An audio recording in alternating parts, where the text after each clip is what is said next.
पोरगी झालीस तू, तुला पोरग व्हायचं होतं. पोरग झालं असतं तर डोक्याला ताप नसता. You should have been a boy.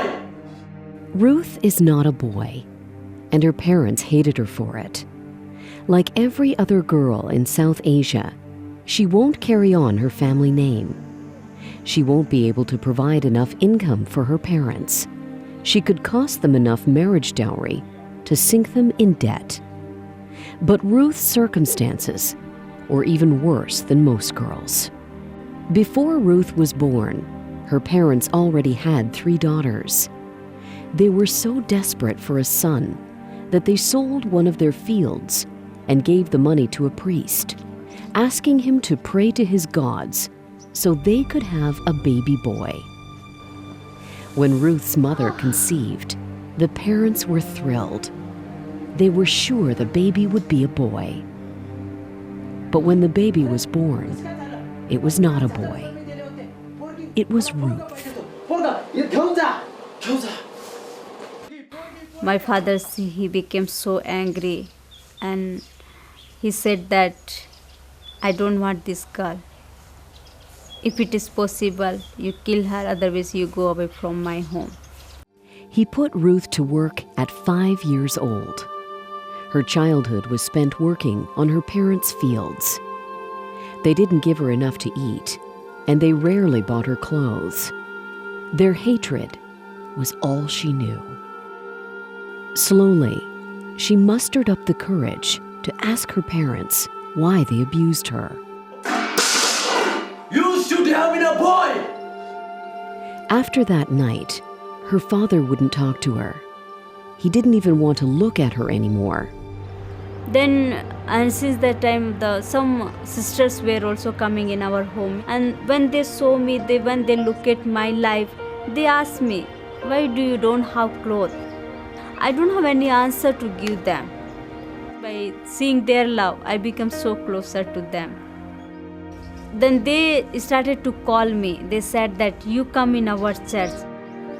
That Sunday, she snuck out of her house to go to church. She walked into the worship service and she loved it. The pastor was preaching from John 1 verse 12, which shares that all who believe in Christ's name are given the right to become children of God. He also preached from John 3 verse 16, sharing that as opposed to the gods most of their culture worships, the one true God loves us. Pastor, he was preaching. And these 2 verses touched me so much. I was unable to control myself. I just cry out loudly. I told Lord, today is the one thing which I learned. Today is this day when I saw your love. This many days I was like beggar for love. Somebody may love me. Somebody will care for me. Somebody can ask me, how are you? But never did. But after knowing these sisters only, I come to know that somebody loved me. The women missionaries gave Ruth a New Testament, and she took it with her wherever she went. Her family situation didn't change, but she did. The women missionaries began mentoring her, and 2 years later, she decided she wanted to go to Bible college to serve the Lord. Before she left, she went to show her father a cultural sign of respect by touching his feet. I asked my father to just bless me, but instead of blessing, he doesn't allow me to touch his feet. As Ruth knelt down to touch her father's feet, he kicked her in the face. With that, Ruth left behind the only life she'd known and went to Bible college.